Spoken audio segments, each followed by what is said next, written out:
he promised he would bow to the breakfast queen, and he didn't. I don't know, Joe. Well, all right. Labor Day, 1944. I was 18 months old. And my father came into my crib to take me out of my crib, and I tried to stand up, and I couldn't. And I fell down, and I tried again, and I fell down. And he touched my forehead, and in that moment, he knew that the polio epidemic that was sweeping New York City had come to Brooklyn, New York. He picked me up and took me to the corner where the family doctor had an office, and he said, "I think we have a problem." And he held me across his belly so the doctor could do a spinal tap, and doctor was pretty sure. My father took me to the hospital, and he looked around the polio wards, and he thought, I cannot leave my daughter here. I don't know when I'll be able to take her home. I'm taking her home now. Now, we lived in a small apartment building, about 6 stories high, and I think there were about 6 apartments per floor. And I can only imagine the fear that went through that building. And I can only imagine the sense of ostracism that my family must have gone through because people would ignore and avoid us. So sure enough, comes back, and it's polio. And my father called the March of Dimes, and they put me in braces. And they said, well, you know, there's not much to do. We'll just wait until the fever subsides. We'll see what damage has been done, and then that's really about it. And my father was just so confused that there was nothing to be done. And because he was my champion, and because he would never, ever, ever stop until he found an answer, about 4 months in, they noticed that my foot was dropping. And the March of Dimes took off the brace, and they put on a cast, thinking that would help keep the ankle stiffer. And my father knew this was just stopgap again. He read in the New York papers that Sister Elizabeth Kenny was in New York. She was an Australian nurse, and they called them sisters. And he heard that she was in New York and that she had treated an outbreak of polio amongst the Aboriginal peoples, and it seemed to be a good treatment. He called every single hotel in New York City to find her. And when he did, he spoke to her secretary and said, I need Sister to see my daughter. Of course, Mr. Brody, where is she? Which hospital? He said, no, she's not in a hospital. I wouldn't leave her there. And she said, oh, I'm so sorry. You know, Sister has come here to try to talk to the doctors, and they're not listening, and she can't risk any more of this negative press, so she's not going to go to any private homes to treat children. And my father was dejected and hung up. And then he watched me that night, and I was kind of going like this. And the first thing he thought, oh, she's so cute. Look at her pushing her hair back. And then he realized it wasn't cute, that something was wrong with my neck, and his terror mounted. And he called her back the next day, and he said, I will do anything to get Sister to come to our house. And she said, okay, because that's the kind of guy he was. And he borrowed a car. He then drove to Manhattan, went to the hotel, and picked her up. Large woman with a very big hat sitting in the front seat, the secretary in the back, and he drove them to Brooklyn. And when they got to the curb, she said, the child's doctor is here, yes? And he said, no. She said, I don't leave the car until the doctor is here.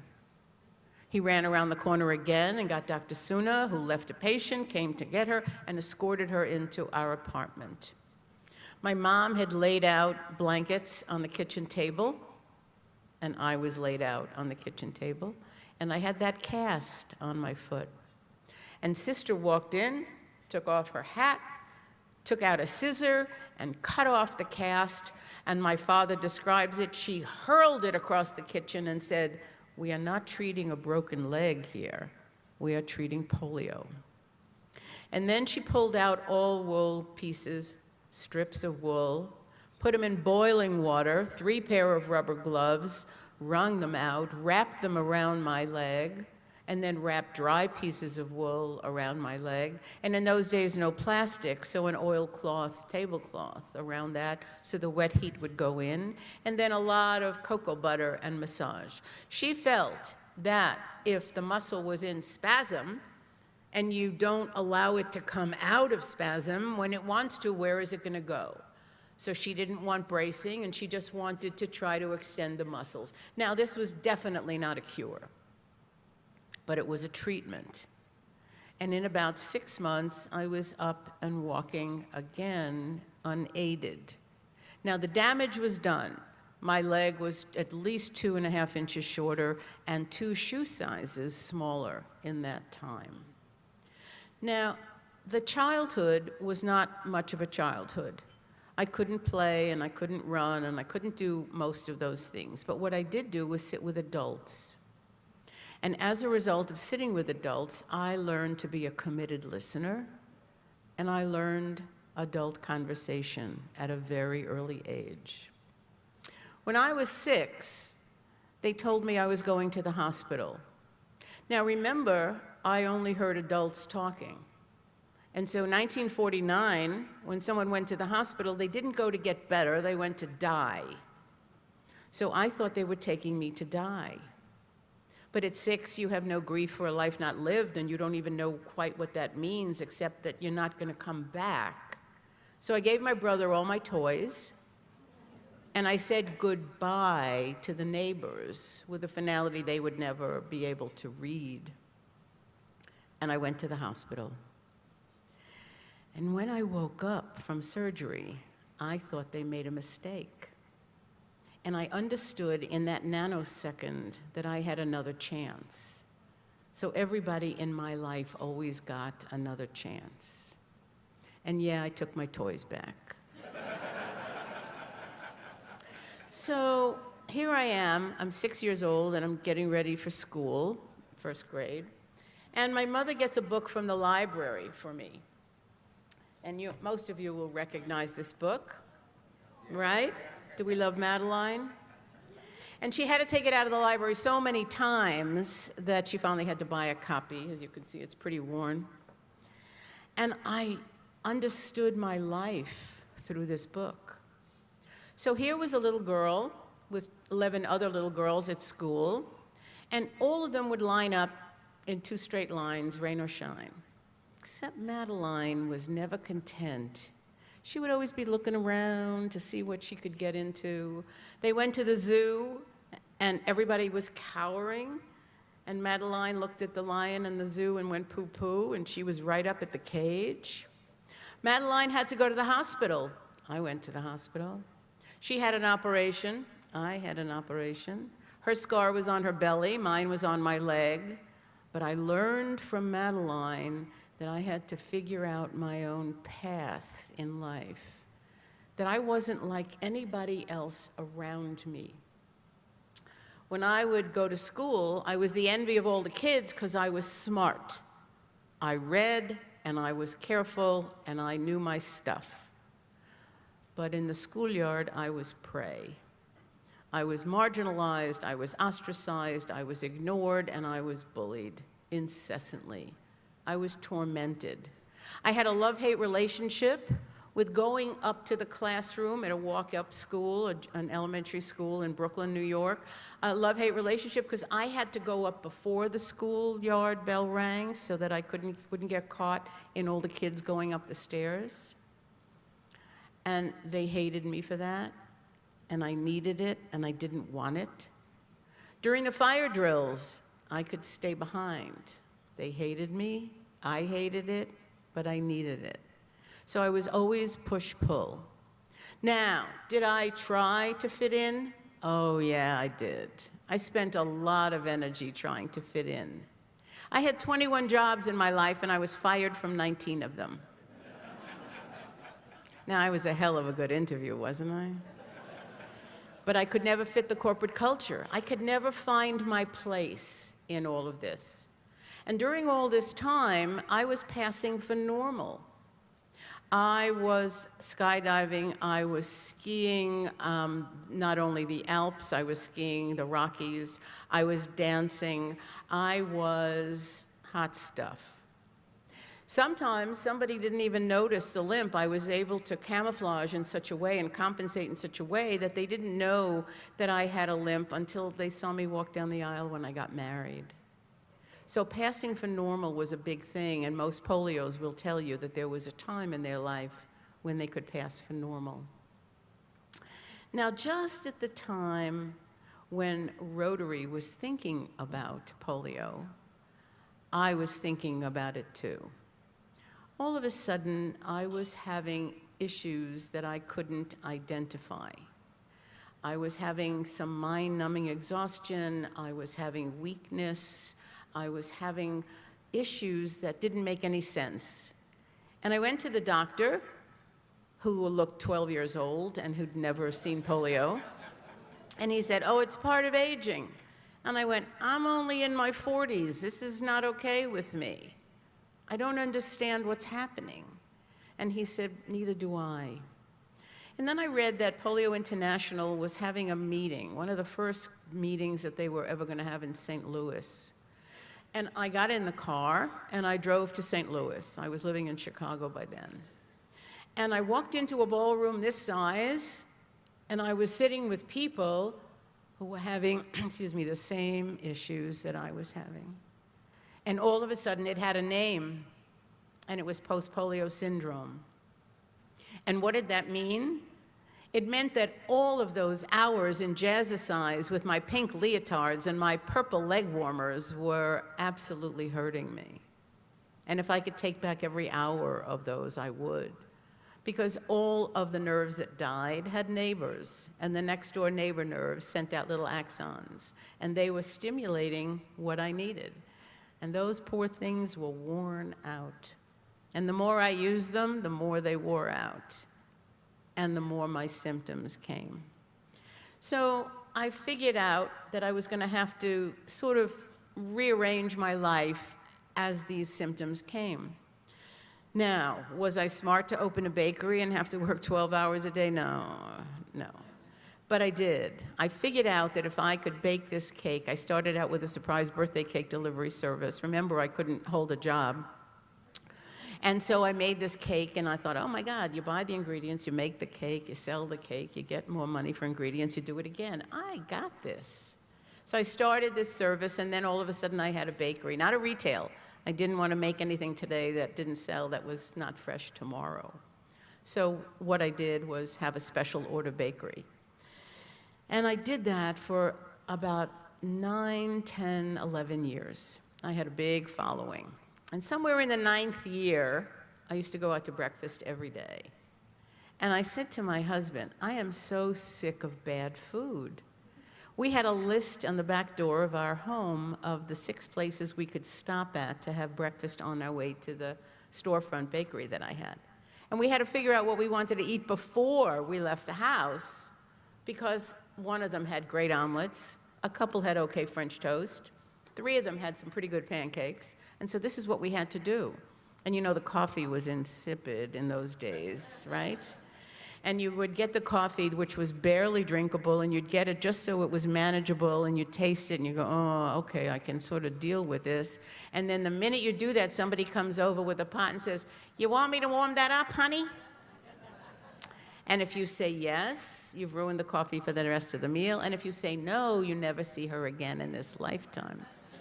So I am eating this junk food, thoughtless. Someone's in the kitchen prepping for lunch and scrambling some eggs and calling that breakfast. And I said to him, why can't anybody make a decent breakfast?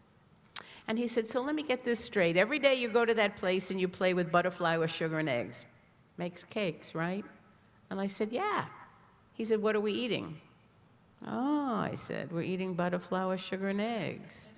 I said, I can do this. And every day I'd go to work and I'd think about this restaurant that I was going to open with the best coffee and beautiful bread and sweet butter that was room temperature. And I would have all of this magic in my head, tablecloths, fine dining, no loud music.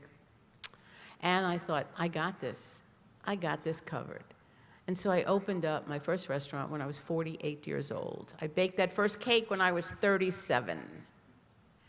And here I am, 48 years old, opening up a breakfast restaurant. And lucky for me, nobody ever took me seriously. I wasn't serving dinner, so I wasn't a viable critic person, you know, to be criticized. So this was great. I had this big following from the bakery. And here's what I did. I'm gonna reveal it now. I sold Ina bucks. It's like the first crowdsourcing. I said, Joe, you give me $10 cash and I'll give you $11 in Ina bucks. 10% return on your investment today. You can't use it for 4 months, give me a head start. But how about that? 10%, not bad, right? And this was in the middle of a recession in 1991. And people gave me $10 and some people gave me thousands. And I had enough to open a restaurant. And it was great success. Best new breakfast restaurant in a century, said the headline in the Chicago Tribune. I thought, this is good. I know how to do this. At least I'll make it up as I go along. And so I did that for a very long time.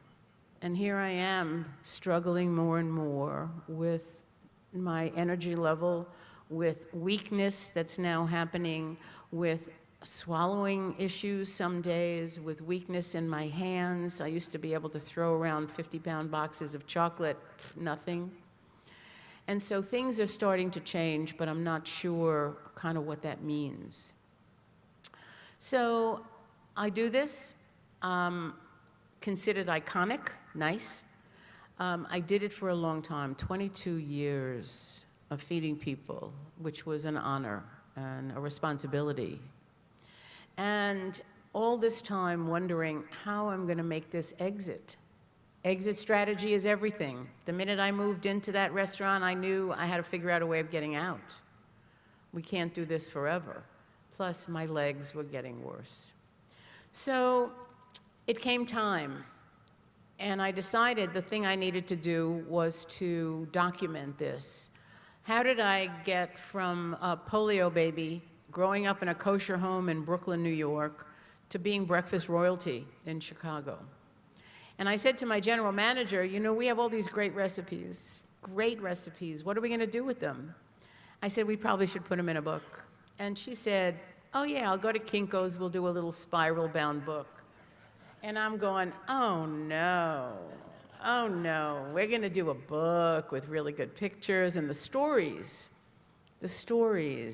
of how I got here, the stories of what it meant to be, you know, a disabled child, and then to rise up through that with the resilience that I needed to have to get to this place in life.